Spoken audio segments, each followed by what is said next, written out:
قرآن کا گہرائی کے ساتھ مطالعہ کرنے کے لیے آپ کو دو چیزیں درکار ہوتی ہیں۔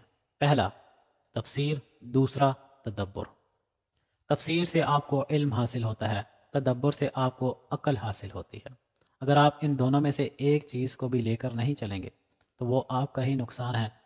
اگر آپ صرف تفسیر کو لے کر چلتے ہیں تو آپ علم حاصل کر رہے ہوں گے، عقلی قوتیں حاصل نہیں کر پائیں گے۔ اسی طرح آپ صرف اگر ترجمہ پڑھتے ہیں، قرآن کا ترجمہ پڑھتے ہیں اور اس پہ غور و فکر کرتے ہیں تو آپ عقلی قوتیں تو حاصل کر لیں گے لیکن علم حاصل نہیں کر پائیں گے، اور اپنے گمان کے مطابق، اپنی سوچ کے مطابق اگر فیصلہ کریں گے تو آپ گمراہی کی طرف چلے جائیں گے اور اپنے ساتھ دوسرے لوگوں کو بھی گمراہی کی طرف لے جائیں گے۔ کیوں؟ کیونکہ آپ کے پاس علم کی کمی ہوگی۔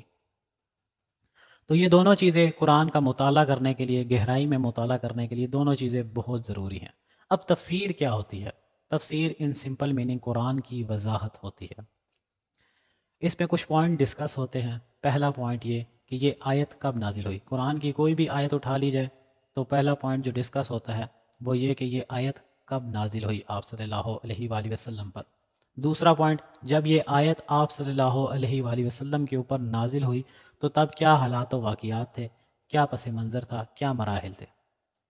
تیسرا پوائنٹ، اس آیت کا مطلب کیا ہے، میننگ کیا ہے۔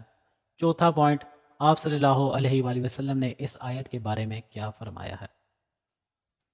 رسول اللہ صلی اللہ علیہ وآلہ وسلم کا قول، آپ صلی اللہ علیہ وآلہ وسلم کی عملی زندگی ہمارے لیے بہترین نمونہ ہے، اور یہی بیسٹ تفسیر ہے قرآن کی، جو ہمارے سامنے آج احادیث کی شکل میں اور سنت کی شکل میں سامنے ہے۔ اس سے ہم فائدہ حاصل کر سکتے ہیں، قرآن کی تفسیر پڑھ سکتے ہیں، علم حاصل کر سکتے ہیں۔ اب تدبر کیا ہے؟ تدبر سے ہمیں یہ حاصل ہوتا ہے، ہم تدبر سے قرآن کی آیت کے اوپر غور کرتے ہیں، کنٹمپلیشن کرتے ہیں، تدبر کرتے ہیں کہ یہ آیت ہمیں کیا میسج دے رہی ہے، اللہ پاک اس آیت سے ہمیں کیا میسج دینا چاہ رہے ہیں، اللہ پاک اس آیت سے تمام انسانیت کو کیا میسج دینا چاہ رہے ہیں۔ یہ غور و فکر کرنا، یہ تدبر ہوتا ہے۔ تفسیر اور تدبر کے نتیجے میں ہمارے سامنے تین چیزیں ابھر کے سامنے آتی ہیں۔